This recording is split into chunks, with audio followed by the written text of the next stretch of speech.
Salmo de número 11, será o texto da nossa meditação nesta noite.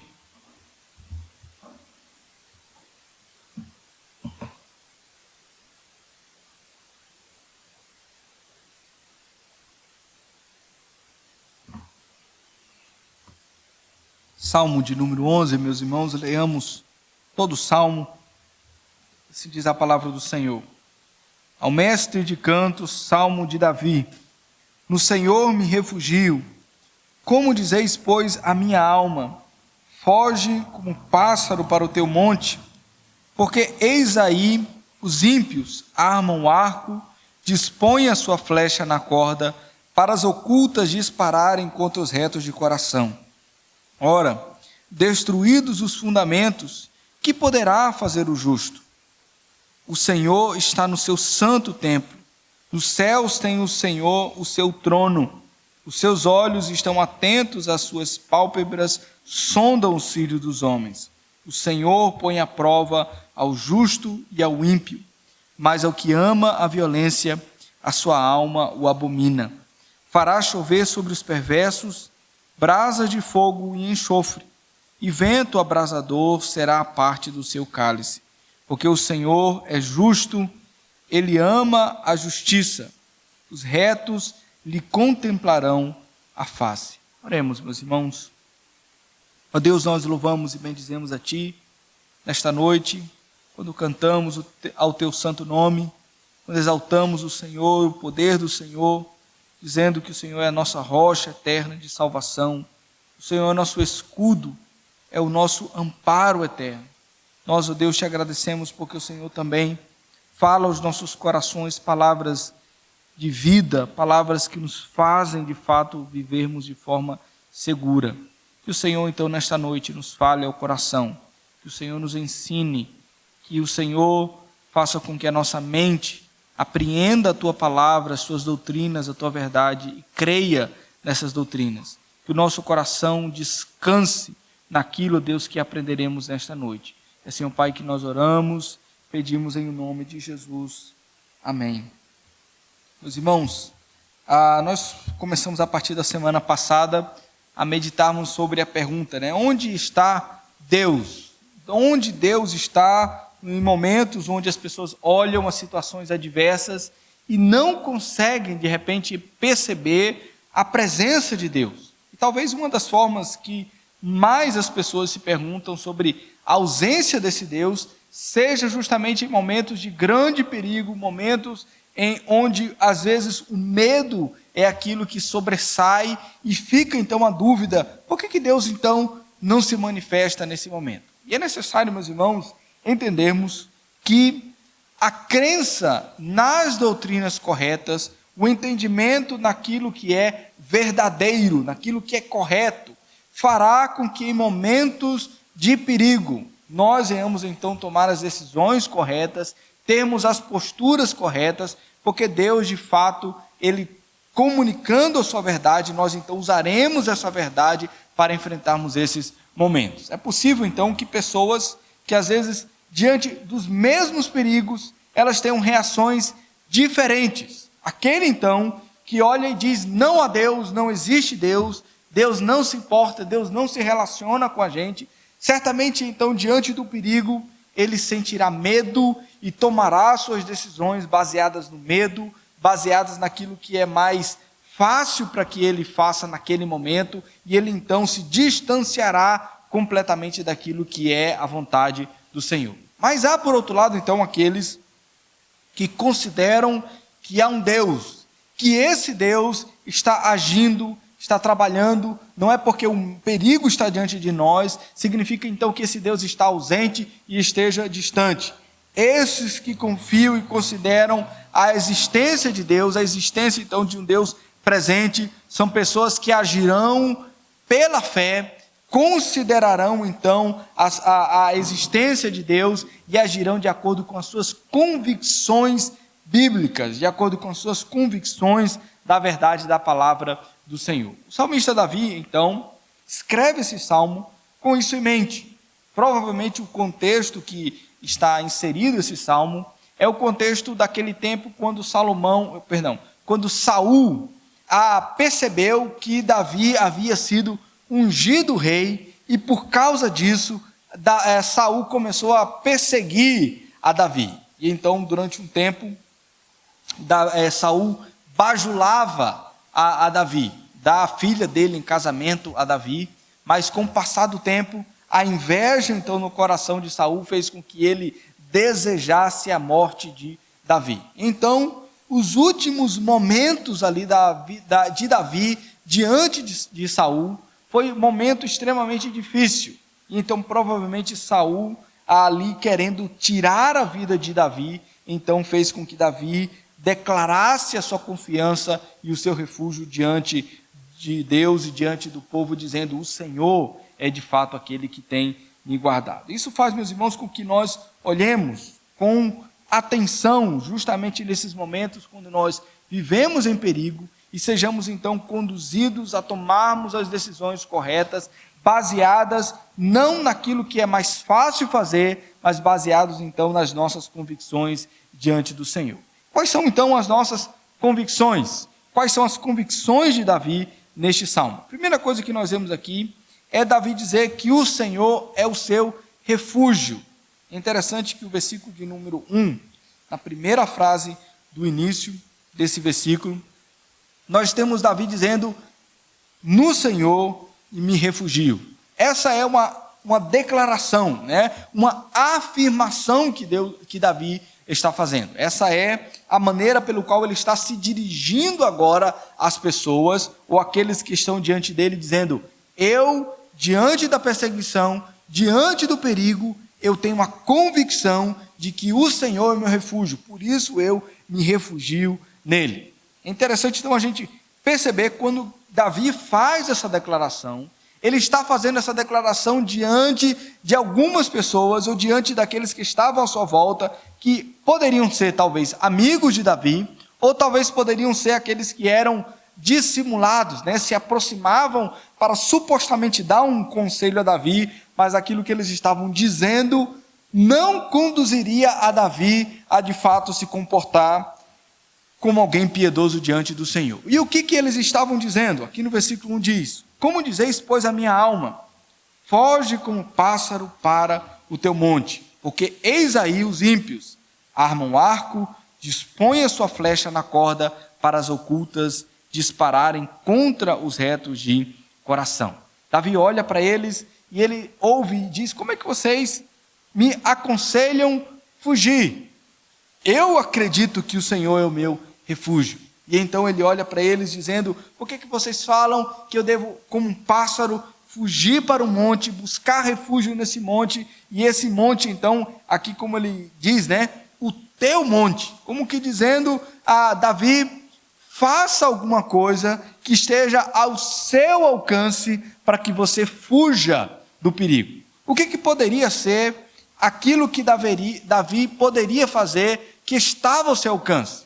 Talvez poderia ser o renunciar o reinado. Samuel havia ungido a Davi como rei, e havia sido então divulgado em todos os lugares que o futuro rei de Israel seria Davi. Talvez então, para que Davi fugisse simplesmente daquela perseguição, seria mais fácil ele chegar diante de Saul e dizer: não precisa mais se preocupar, eu renuncio, eu então abdico do trono, abdico da promessa de Deus, que eu seria o rei de Israel, e então eu não sou mais uma ameaça para você. Talvez então aqui o conselho que eles estão dando seja justamente aquele conselho daqueles que talvez se preocupam de fato com Davi, mas eles propõem uma coisa que vai contra a promessa do Senhor. Nós vemos então, talvez algumas vezes, nós mesmos ouvimos esses tipos de conselho. É de gente que às vezes nos propõe fazermos coisas que aparentemente são mais seguras, que são mais fáceis, que são mais prazerosas aos nossos olhos, e elas nos livrarão de qualquer vergonha, de qualquer tipo de sofrimento. Mas essas propostas, elas não são feitas assim, a nós apenas. Lembram quando Cristo estava indo na direção da cruz, em direção a Jerusalém, E enquanto então Jesus estava preparando os seus discípulos, ele diz aos seus discípulos que em breve iria para Jerusalém, seria levado diante das autoridades e finalmente ele morreria. Pedro se levanta diante de Jesus e diz: de maneira nenhuma, Senhor, o Senhor não morrerá, né? Nós não permitiremos que isso aconteça. Mas então Jesus olha para Pedro e diz: arreda-te, Satanás, porque você cogita das coisas que são dos homens e não cogita das coisas que são de Deus. Naquele momento, Pedro estava propondo para Jesus que Jesus tomasse o caminho mais fácil, mais curto, para que ele fosse libertado e não viesse sofrer nenhum tipo de situação vexatória e nem mesmo fosse levado à morte. Mas isso era uma cogitação humana. Era aquilo que Pedro estava projetando na sua mente, em trilhar um caminho mais fácil para fazer com que Jesus fosse livrado das suas dificuldades. Mas isso é uma cogitação dos homens. A cogitação de Deus, o pensamento de Deus, muitas vezes é nos levarmos a situações que venhamos de fato a passarmos por situações difíceis, por dificuldades, por provações, por perseguições, enfrentarmos às vezes as dores, temos que passarmos por momentos difíceis para fazermos a vontade de Deus. É claro que nós olhamos as Escrituras e em alguns momentos nós vemos homens de Deus surgindo. Por exemplo, o próprio Jesus, né, quando ele era pequeno, ele é orientado, ou a orientação vem a José e Maria para que eles fugissem para o Egito. Jesus também, quando ele já estava no seu ministério público, quando os judeus olhavam para o ensino de Jesus e eles não gostavam daquilo que Jesus estava dizendo, em um determinado momento agarraram a Jesus, levaram ele para um alto de um monte e iriam precipitar Jesus, iriam jogar Jesus dali, mas Jesus simplesmente sai daquele lugar, se desvencilhando daquela dificuldade naquele momento.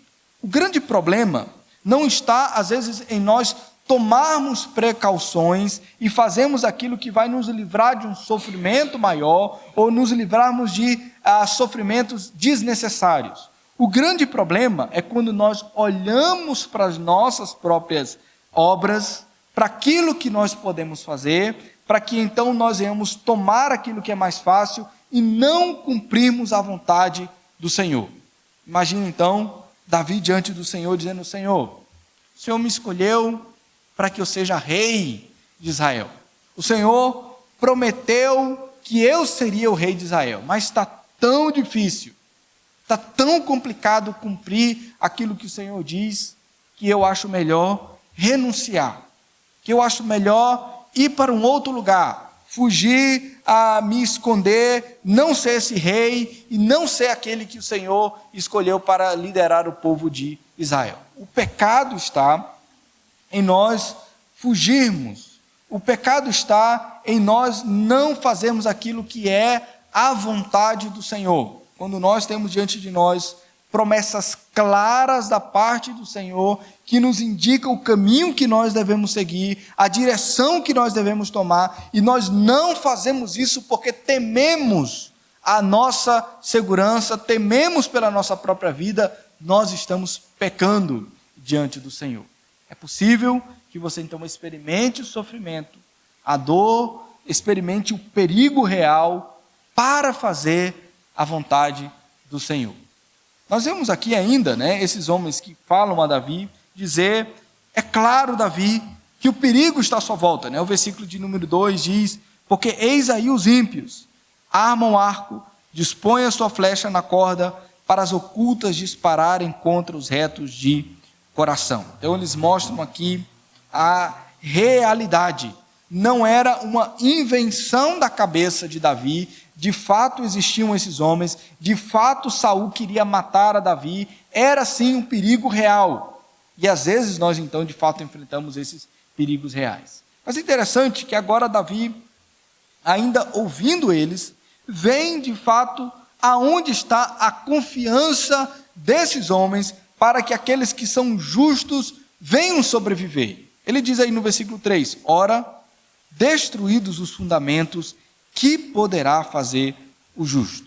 Os fundamentos para esses homens não é o socorro que vem da parte do Senhor, não é o fundamento daquilo que é dado pelo próprio Deus. Os fundamentos são aquilo que o homem pode fazer pelas suas próprias mãos para se proteger. E de forma muito piedosa eles dizem, se os fundamentos, se aquilo que é básico para a vida humana forem destruídos, os justos perecerão. Você vai perder o seu emprego, se você for correto demais. Você vai perder os seus amigos, se você não fizer aquilo que eles estão fazendo. Você vai ser envergonhado diante da sua família. Você vai passar por necessidades, se essas coisas que são básicas forem tiradas de você. Mas esses fundamentos não são os fundamentos que são suficientes para que os justos permaneçam de forma firme. Esses não são os fundamentos que de fato são propostos pelo Senhor para que aqueles que são servos do Senhor permaneçam inabaláveis.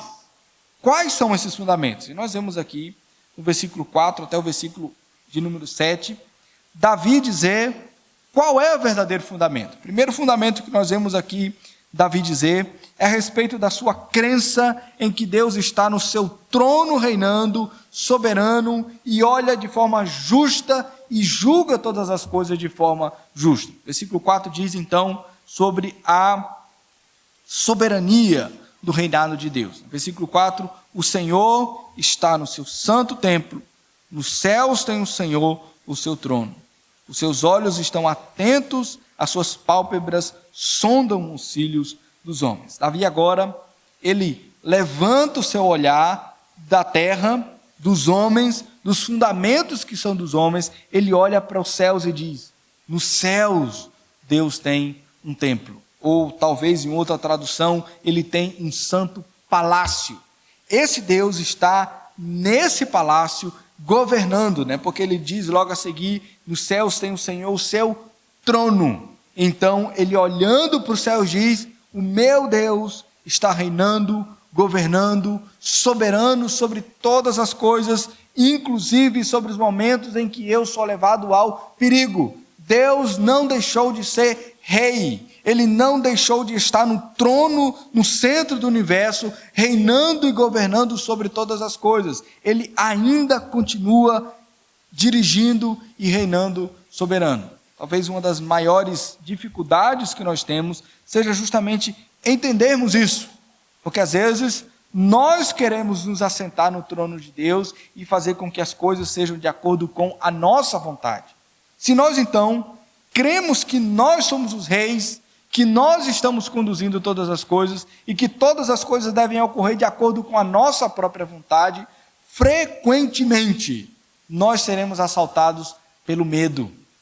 Nós frequentemente então estaremos em situações onde nós nos desesperamos, porque a nossa soberania sempre será testada.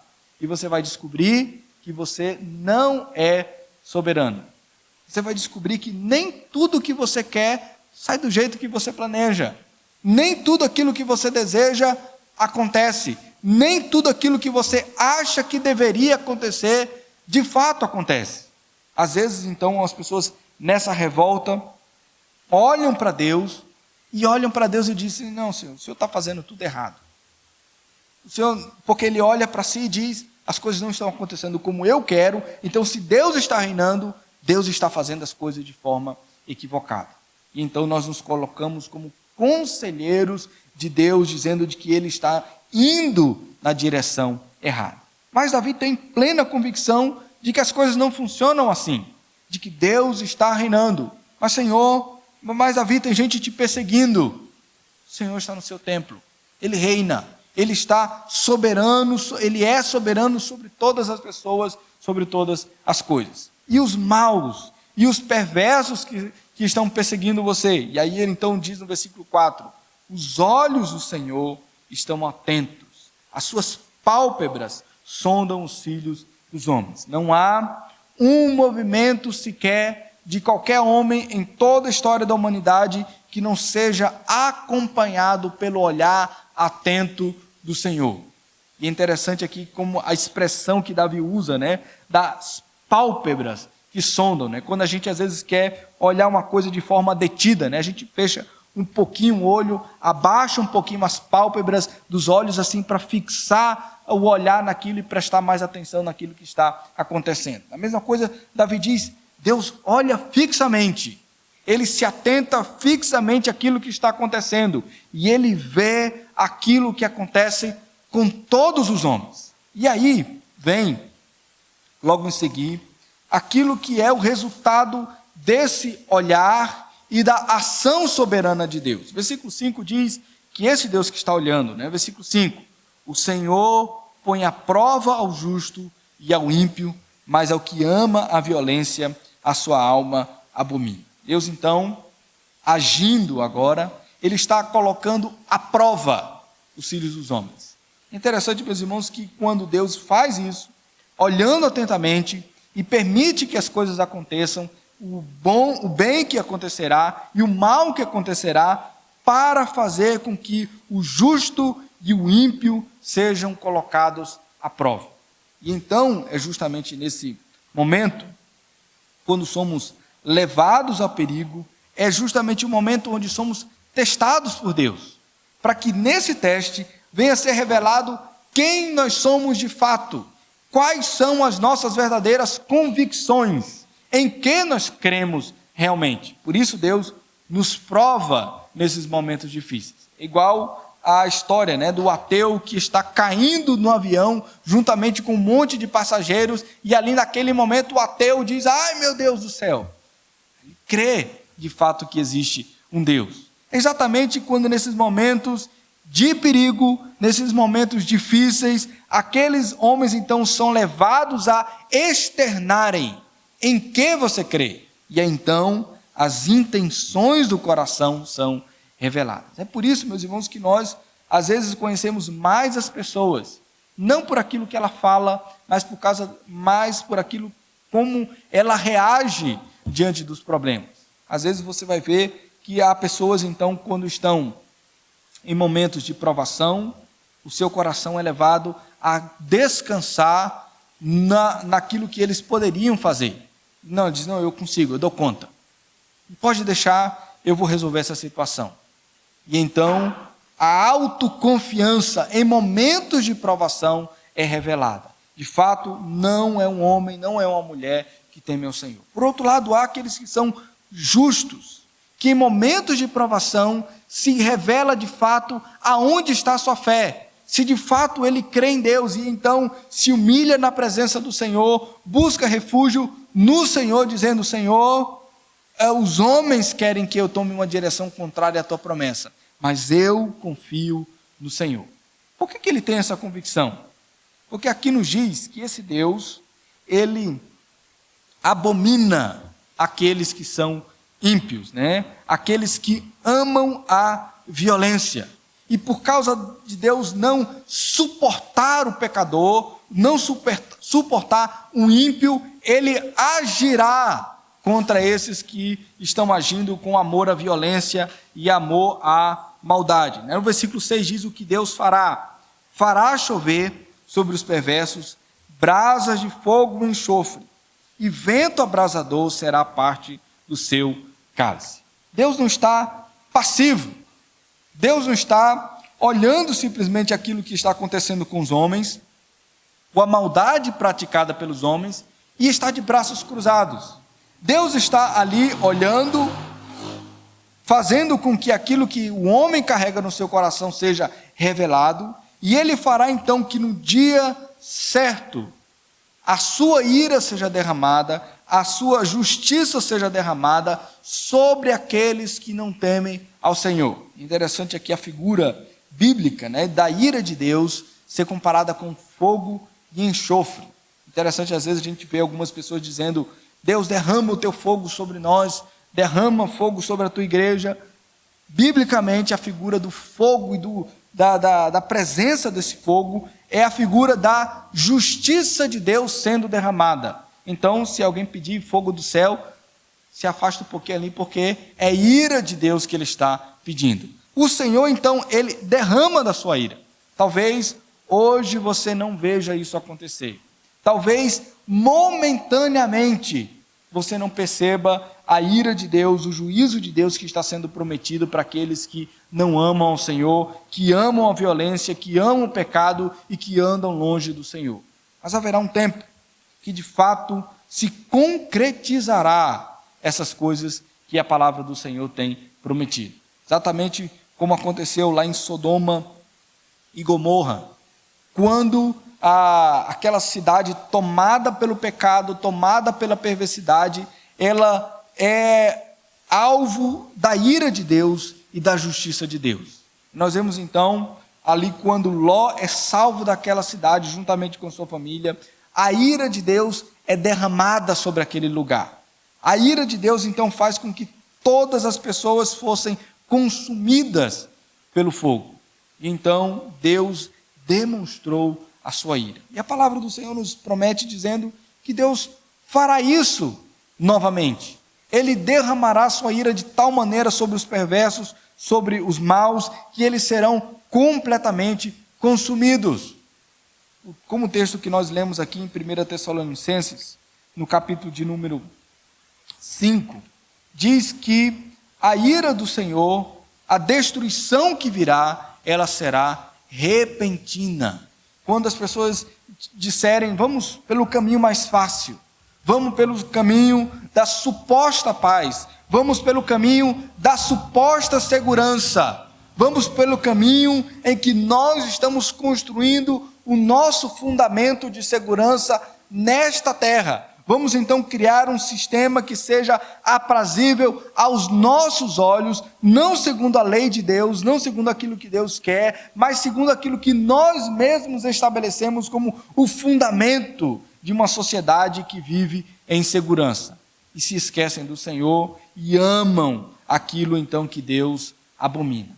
E a palavra do Senhor nos diz, virá repentina destruição sobre esses. Talvez nós não vejamos hoje a ira de Deus e a justiça de Deus de maneira clara e visível. Porque Deus é paciente.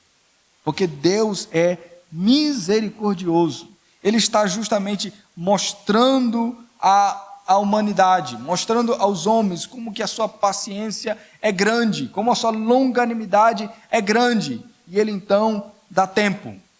É interessante, meus irmãos, nós percebemos como que esses homens, nos dias de hoje, que amam a violência, que fazem o mal, que pensam que o juízo não virá sobre eles, esta terra é o tempo então que Deus tem dado a eles para o arrependimento. É o tempo então que Deus está dizendo, se arrependam dos seus pecados, se arrependam dos seus maus caminhos, porque virá o tempo em que virá destruição sobre aqueles que não obedeceram ao Senhor e não fizeram a vontade do Senhor. Por último, por outro lado, nós temos aqui, no versículo de número 7, aqueles que são justos, não serão destruídos pelo Senhor. Diz aí o versículo 7, porque o Senhor é justo, Ele ama a justiça, os retos lhe contemplarão a face. Os retos são aqueles que, de coração íntegro, se comportaram diante do Senhor. Não aceitaram as propostas de viver uma vida fácil, de buscarem segurança para si, mas traindo a palavra do Senhor, traindo as promessas do Senhor. O justo é aquele então que confiou não na sua própria justiça, mas ele confiou na justiça que vinha daquele Deus que ama a justiça.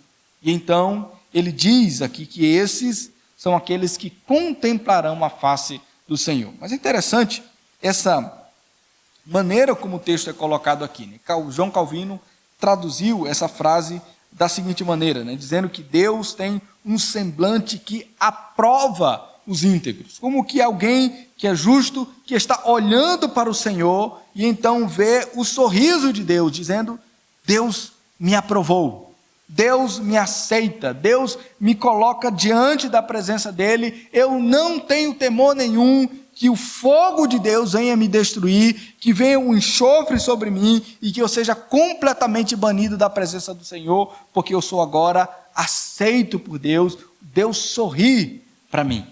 E nós vemos isso nas Escrituras acontecer justamente quando nós olhamos para Cristo Jesus. Porque quando nós olhamos, então somos de fato libertados da ira de Deus, livres da ira de Deus. Porque esse fogo de enxofre que está então separado para aqueles que não amam ao Senhor, ele está na verdade separado para todos os seres humanos. Porque ele nos diz que os pecadores merecem a punição pelos seus pecados. E nós estávamos incluídos nisso também.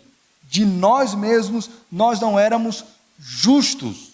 Mas então, ao olharmos para a justiça de Cristo Jesus, aquele que recebeu a punição pelos nossos pecados, nós então somos alvos da graça de Deus e agora podemos ter a certeza que nós seremos guardados por esse Deus. Deus então será o nosso escudo, será aquele então que nos guardará mesmo quando nós passarmos por perigos, mesmo quando nós andarmos pelo vale da sombra da morte, esse Senhor está conosco. Quando então o povo de Deus confia que a sua segurança não é o seu próprio braço, mas é o Senhor que é o seu refúgio, ele de fato pode dizer: eu tomo uma decisão difícil, eu enfrento dias difíceis, porque a minha convicção está naquilo que Deus é, naquilo que Deus faz, e não está na minha própria força, naquilo que eu mesmo posso fazer para a minha própria segurança. O Senhor nos promete, meus irmãos, então, que de fato há uma presença permanente e salvadora sobre aqueles que amam ao Senhor. Essa é uma garantia da palavra do Senhor. Ele está como nosso refúgio. Ele está como aquele que está reinando, governando e guardando aqueles que fazem parte do seu povo. Essa é uma segurança que aqueles que são do povo do Senhor podem ter. Por isso esse texto, meus irmãos, nos ensina a que de fato nós venhamos desviar o nosso olhar das coisas que são desta terra, dos conselhos deste tempo, dos conselhos daqueles que não amam ao Senhor, e ouvimos então a voz daquele que está reinando soberano sobre todas as coisas. Ele nos convida então a tirar o olhar da terra, a tirar o olhar dos fundamentos humanos e olharmos para o céu, olharmos para aquele que está reinando e governando sobre todas as coisas. Que o Senhor nos ajude a guardarmos essas verdades no nosso coração quando enfrentarmos então momentos de perigo, de dificuldade, de momentos onde nós precisamos tomar decisões difíceis, onde aquilo que é colocado diante de nós pode ser aparentemente terrível, mas então, ao olharmos para o Senhor, dizemos: o Senhor é meu refúgio,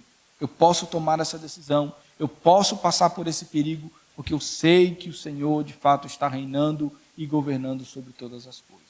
Vamos orar, meus irmãos. Ó Deus, nós te agradecemos, porque a tua palavra nos promete, ó Deus, que o Senhor é o refúgio permanente, eterno, para as nossas vidas, que o Senhor é aquele que reina soberano sobre todas as coisas. Nós, de nós mesmos, da nossa capacidade, da nossa força, inteligência, daquilo que nós podemos com os nossos próprios recursos, não podemos muito, não vamos além, não podemos prover para a nossa própria segurança. Mas, ó Deus, o Senhor pode. Então, assim, crendo na tua palavra, crendo naquilo que o Senhor é e naquilo que o Senhor faz, ajuda-nos, ó Deus, então, a vivermos de forma convicta pelos padrões da tua palavra, convicta, ó Deus, das tuas promessas, convictos, ó Deus, daquilo que o Senhor mesmo tem prometido ao teu povo. Que nós, ó Deus, possamos então confiar plenamente naquilo que o Senhor nos diz, ainda que venhamos passar por dias difíceis, ainda que o perigo real se apresente diante de nós, possamos então confiar no Senhor. Esse é o Pai que nós oramos e pedimos em nome de Jesus Cristo. Amém.